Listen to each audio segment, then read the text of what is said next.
May good news na naman tayo. Naku, masyadong ginalingan talaga ng mga Duterte. Baka angkinin na naman ito ng mga anti-Duterte, lalo na ng iba dyan. Mang-aangkin na lang. O eto, sa post po ng dito sa Davao. Investor in Davao. Naku, sakit sa tainga ng mga inggiters dyan. Vietnam-based company Green GSM formally launched its all-electric taxi units in Davao City. Nakaraan mga bus. Ngayon, eto na naman, electric taxi. Kita nyo yan? Ang gondo, diba? Bagay sana sa Manila yan, ha? Vietnamese car maker Venfast will deploy 600 units for Davao City initially with another 1,000 units coming soon. Nako, kailangan talaga sana sa Maynila yan. Bakit naman lagi na lang dyan? Nakaraan mga bus, yung terminal, pinaganda palalo sa Davao City. Bakit naman kayo gandun? Ang ganda-ganda na dyan sa Davao City, tapos dyan pa rin kayo sa Davao City? Baka sa iba naman. Baka naman may magagalit na naman dyan at angkinin na naman yan, legacy na naman daw nila yan. Ay, tuloy natin yan.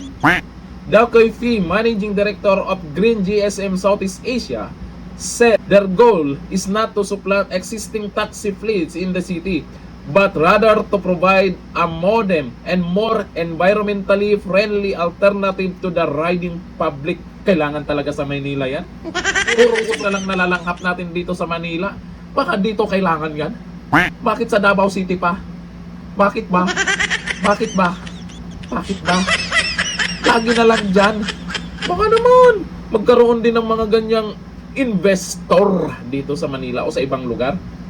Nakaraan Davao City, ngayon Davao City. Aba, sako pa ba ng Pilipinas itong Davao City? Bakit lagi lang kayo sa Davao City, itong mga investor na to? Bakit kayo ganon? Kasalanan na naman ng mga Duterte to. Masyado nilang ginalingan. Kaya nagkakaganyan. Sa ibang lugar naman, sa balitang to, ay malamang, kahit anong klaseng paninira nila sa Davao City, kasi nakaraan may mga paninira na naman yung mga inilabas nila, di ba? Dahil ganito daw ang Davao City, ganun daw ang Davao City. Naku, subukan nyo kayang pumunta doon para makita nyo sa dalawa nyong mata, gawin nyong 4 pa kung nakasalamin ka. Makikita nyo gaano kalinis doon. Makikita nyo gaano kaganda doon. Bakit? Dahil yung mga tao doon ay talagang sumusunod kung paano o ano ang gusto ng mga Duterte.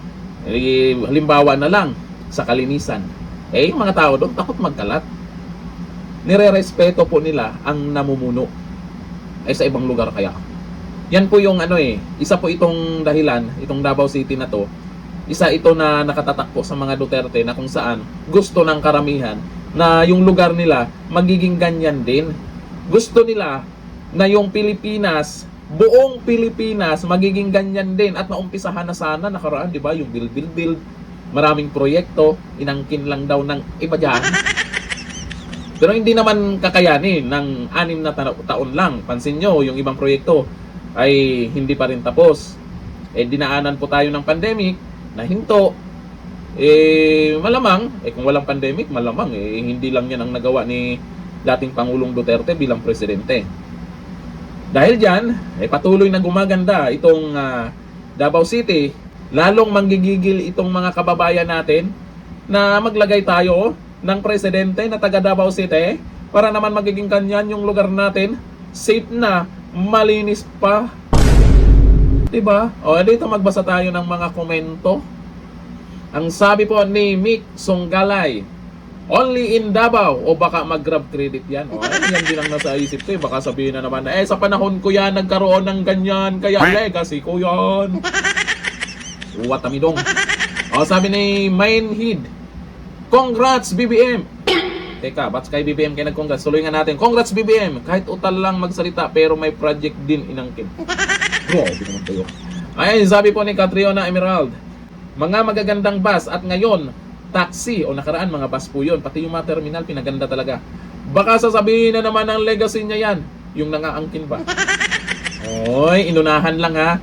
Inuunahan lang kasi itong nangyaring nakaraan porket inumpisahan yung paggawa sa panahon niya at natapos sa panahon niya, legacy na daw nila.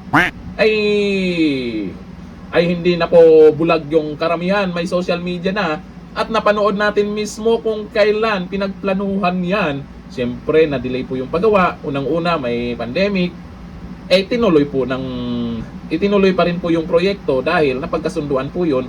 Yun nga lang sa panahon po nila na kung saan legacy na daw nila. O watamidong.